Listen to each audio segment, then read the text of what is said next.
Hola a todos, mi nombre es Laura y bienvenidos un día más a esta sección que hemos llamado Mundo Misterioso, sección en donde estamos hablando sobre diferentes casos y misterios, y en el día de hoy vamos a estar hablando sobre un caso que me habéis recomendado, que es el caso Barreda. Empezamos.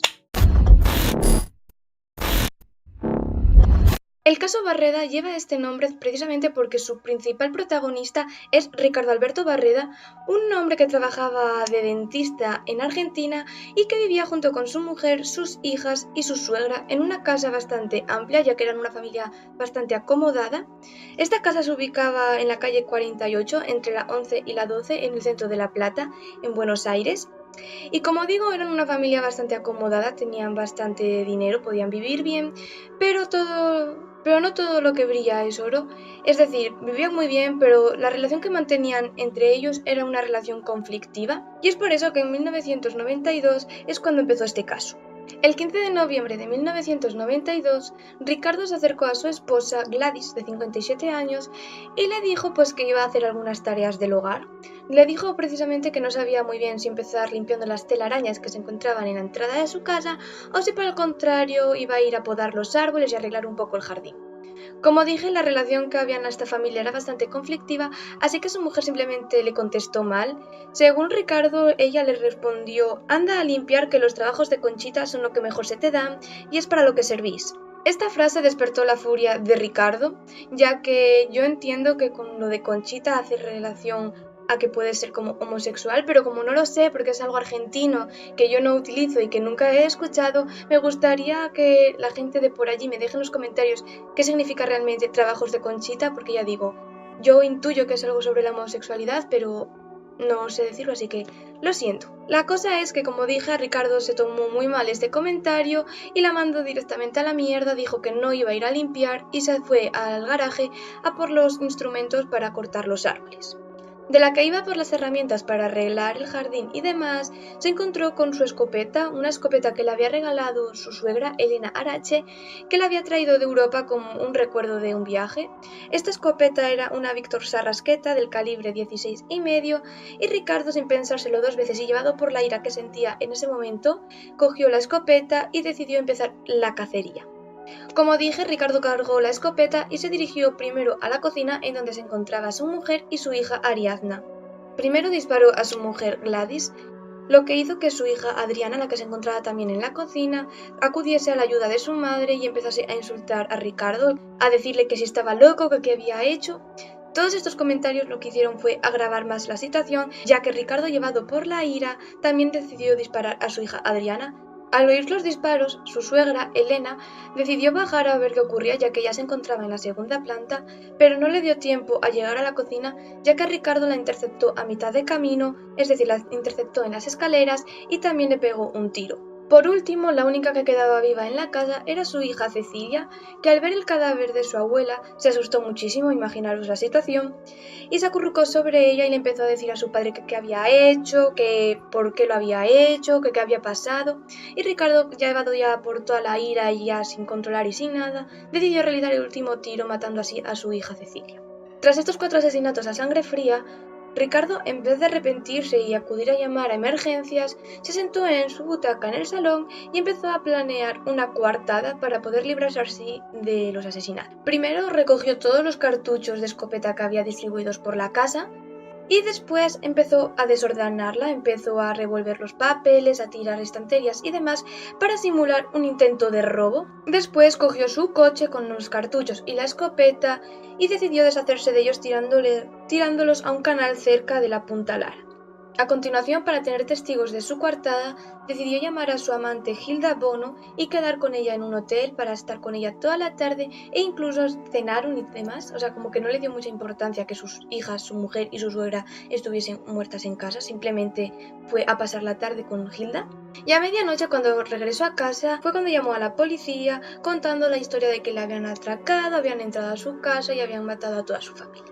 Cuando la policía llegó a la casa, tomó declaración de Ricardo, el cual dijo que él había estado fuera todo el día, que se había ido a pescar y que después de pescar había quedado con Hilda y que luego había estado toda la tarde con ella en el hotel, que había cenado con ella y que al llegar a casa se había encontrado con toda la escena. Ángel Petty, el comisario y encargado del caso, no creyó sus palabras, ya que sí, la casa estaba muy desordenada y podría dar el pego de un asalto, pero había algo extraño y es que la habitación de Ricardo estaba impoluta, las camas estaban hechas y no había muestra de que hubieran buscado allí, lo que hizo que todas las sospechas recayeran sobre Ricardo.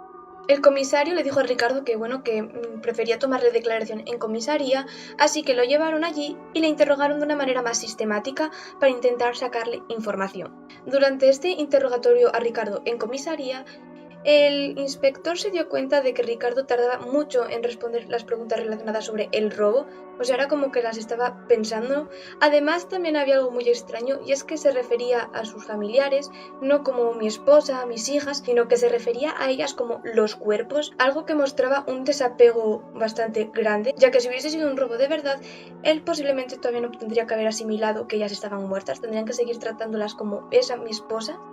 Pero como ya digo, él hablaba de ellas como los cuerpos, entonces eso también hacía sospechar muchísimo de él. Al ver que Ricardo seguía sin confesar lo que había sucedido realmente, el inspector decidió mostrarle un artículo penal de Argentina. Concretamente le mostró el artículo del Código Penal 34, el cual indica que aquellos que no entienden, ya sea por locura u otra causa, lo que hacen, no pueden ser juzgados ni imputados ni castigados por ese crimen. Al leer esto, Ricardo se sintió más tranquilo, pensó que su crimen había sido por una enajenación mental, por una locura transitoria, así que decidió confesar pensando que así se libraría de todos los cargos. 3 años más tarde del crimen, el 7 de agosto de 1995, se celebró el juicio contra Ricardo. Allí él confesó cómo había cometido el crimen, confesó que primero había matado a su esposa, después a su hija, luego a su suegra y por último a su otra hija. Confesó también dónde había tirado la escopeta y cómo había utilizado a Hilda como testigo para su coartada. También contó que la relación con su familia era muy conflictiva, que con su esposa era una relación nefasta, que siempre estaban como discutiendo y que se sentía despreciado tanto por su esposa como por su suegra y sus hijas. Y luego fingió de que él no recordaba nada del crimen, que solo recordaba el hecho de que primero había discutido con su esposa y que después las encontró muertas. O sea, fingió de que no recordaba cómo había cometido el crimen.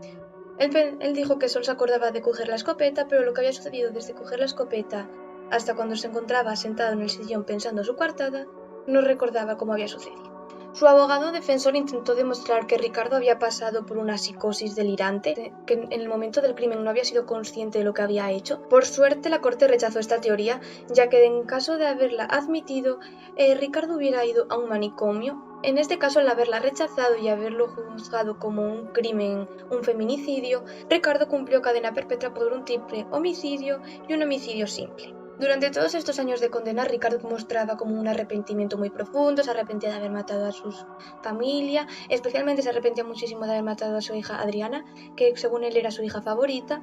También durante su condena conoció a otra mujer de la cual se enamoró y estuvo saliendo con ella. En el 2008 se le permitió cumplir la condena bajo arresto domiciliario, así que Ricardo se fue a vivir con su novia, la que había conocido, Berta André, y estuvo allí hasta 2014 cuando la justicia consideró que la estancia de Ricardo en casa de Berta podía ser peligrosa para esta, ya que en una entrevista realizada a Berta antes de morir, esta confesó que se sentía desilusionada con Ricardo. Textualmente dijo: "Estoy desilusionada, es como cuando un chico está esperando algo del adulto, que le dé un regalo y se porta mal para que le den atención. Bueno, esa era yo. Esperaba que cambiara y no cambió nunca. Una lástima. Él es un gruñón, vuela una mosca y se enoja". Además, un periodista que estaba escribiendo un libro sobre el caso Barreda en ese lapso de tiempo en el que Ricardo estaba viviendo con Berta, reconoció que las actitudes que tenía Ricardo con su novia, con su pareja, eran muy extrañas. La trataba mal, la insultaba, o sea, como que había cierto maltrato. Incluso le reconocía al periodista que le estaba entrevistando que Berta era una inútil, que no valía para nada, que además estaba gorda y que él quería estar con una mujer modelo. O sea, ¿me explicas qué te pasa por la cabeza?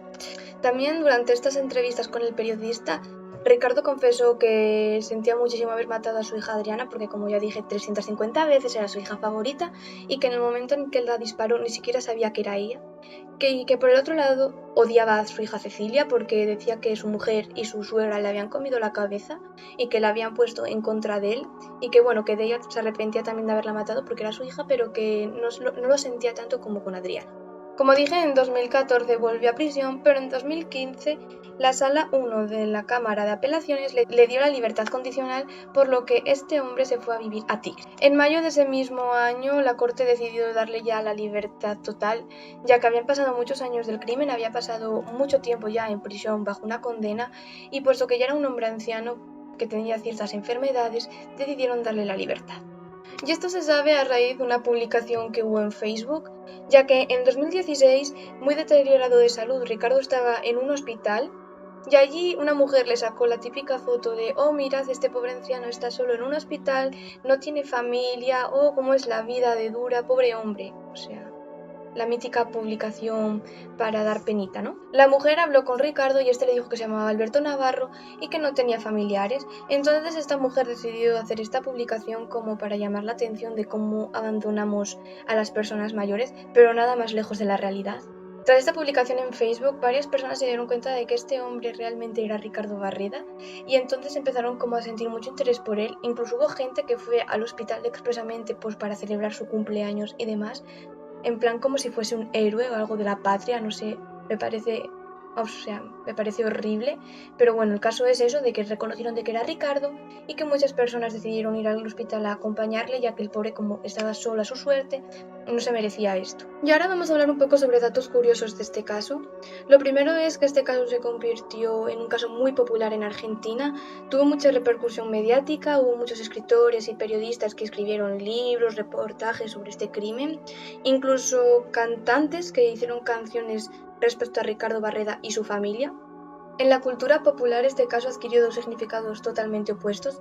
Por un lado, parte de la sociedad lo utiliza como ejemplo para condenar el feminicidio, pero otra parte de la sociedad lo utiliza como ejemplo para justificarlo y promoverlo. Incluso ha llegado a crearse la imagen de San Barreda, una especie de santo que defiende a los hombres maltratados y que promueve que estos acaben con sus mujeres. O sea, me parece muy de locos, pero ahí está. Y ahora voy a dar mi opinión porque me parece absurdo que lleguemos a este punto y que haya gente que defienda a este hombre. Yo creo que Ricardo simplemente era un maltratador. Puede que sí, que su familia lo tratase mal, pero no creo que él fuera un mártir, no creo que él fuera una víctima. Es más, él no sufrió ningún daño y su familia está muerta, o sea, hasta ahí hemos llegado. Además, lo que conocemos de esta historia es lo que él ha contado. Nadie ha dicho ni ha confesado de que sí, de que Ricardo sufría maltratos por parte de su familia. Así que posiblemente se lo haya inventado él mismo. Es posible que fuera él el que tuviera la mala relación con su familia y que fuera él el que realmente las trataba mal. Y esto lo digo a consecuencia de que cuando él estuvo viviendo con su nueva novia después de salir de prisión, la trataba mal. Entonces, si tú eres un maltratador, o sea, si tú tratas mal a esa pareja, seguramente a las anteriores también las hayas tratado mal. Así que la imagen de San Barreda, mártir de los hombres maltratados, me parece totalmente desproporcionada. Para mí es un asesino, y en caso de que realmente él recibiese malos tratos por parte de su familia, yo creo que eran mutuos, que la mala relación era mutua, que él trataba mal a su familia y que su familia le trataba mal, y que al final todo desencadenó en este horrible crimen. Y lo peor de todo de este caso, y lo que más horrible y más miedo me da, es el hecho de que haya personas que tengan a este hombre como un héroe y que lo utilicen para promover la misoginia y para promover el asesinato hacia las mujeres. Así que me parece eso, me parece un caso horrible. Por suerte está resuelto, él ha cumplido la condena y realmente se merece toda la soledad que tiene, por mucho que se haya arrepentido. Y bueno, eso ha sido todo por el vídeo de hoy. Muchas gracias a la persona que me lo recomendó, ya que es un caso que yo no conocía y que me parece horrible. En caso de que vosotros lo conozcáis, me gustaría saber vuestra opinión al respecto en los comentarios, darle like si os ha gustado el vídeo y suscribiros para seguir viendo más casos y misterios. Por lo demás, nos vemos en el siguiente vídeo. ¡Chao, chao!